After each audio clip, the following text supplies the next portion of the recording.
It's day 2 of General Convention, and this is another episode of IntegriTV. I'm your host, Vivian Taylor.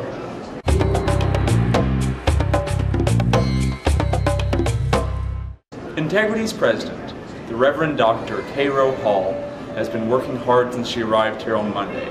She has testified in support of several resolutions. She's been managing a diverse team of new and old Integrity volunteers and has responded to several thousand emails. And she has never lost her smile through any of it.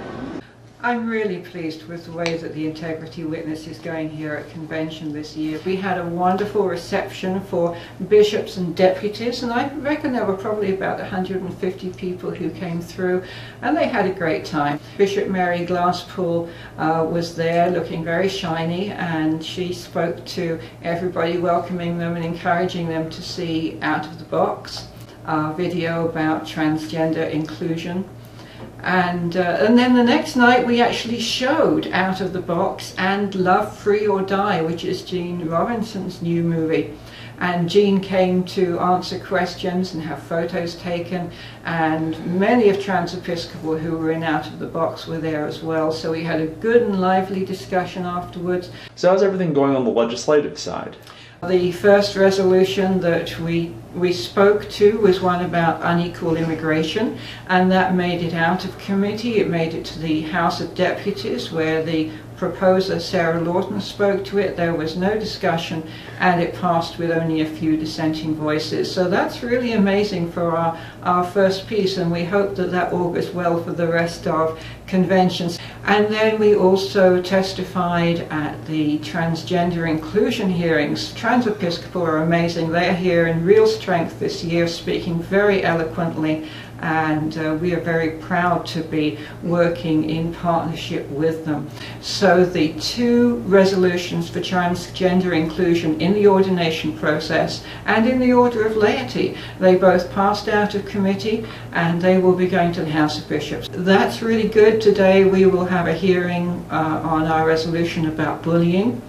We expect that to go pretty easily. As somebody said, who's going to stand up and speak for bullying?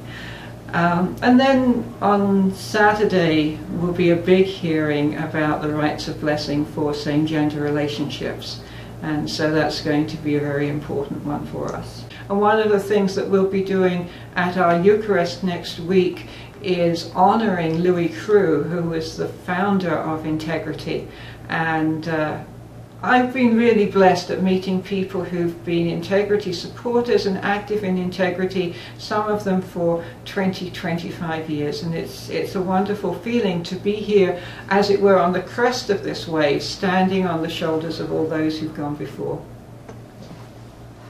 Dr. Hall brings an important international perspective to a number of issues. We've been privileged to listen to a number of other international voices as well.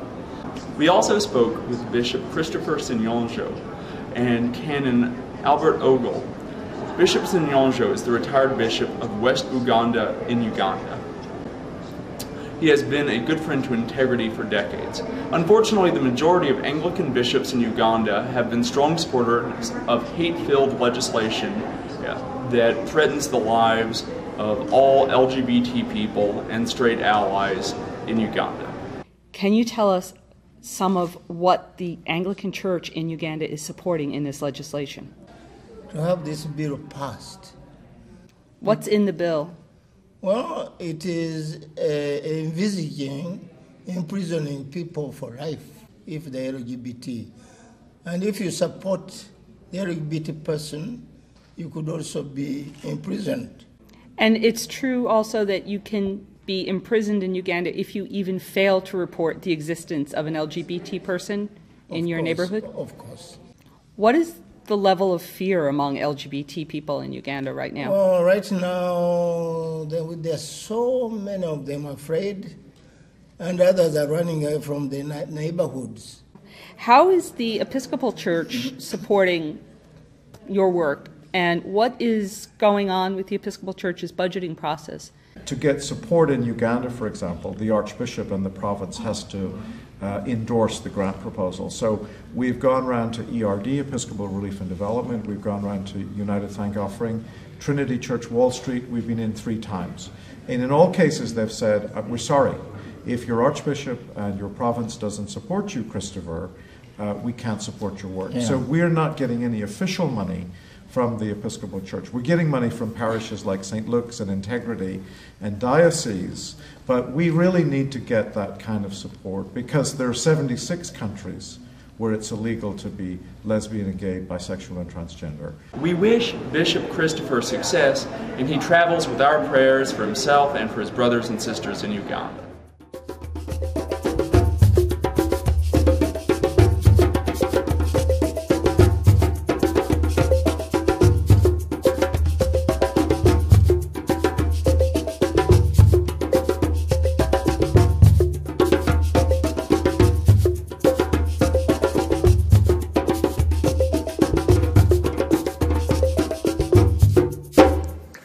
Hi, Integrity USA wanted to keep you abreast of what's going on through the modern communication means of technology. Because of that, we're starting IntegriTech. My name is Mel Soriano, and our first discussion will be about Twitter.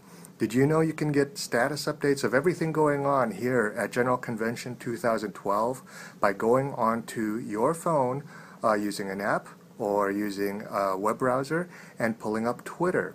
Actually, these sort of communications and updates are actually more frank and faster than going through conventional news media. Sometimes they're a little too frank, so you got to pay attention to what you're reading.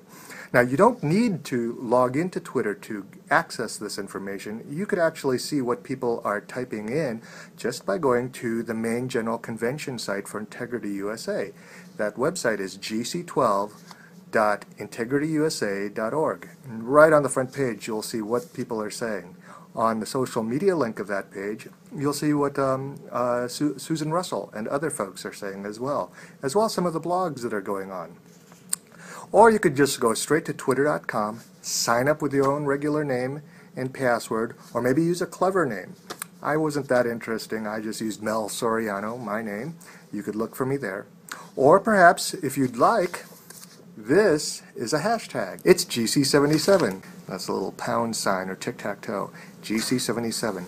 Use that in your search and use that in anything you might want to post or say.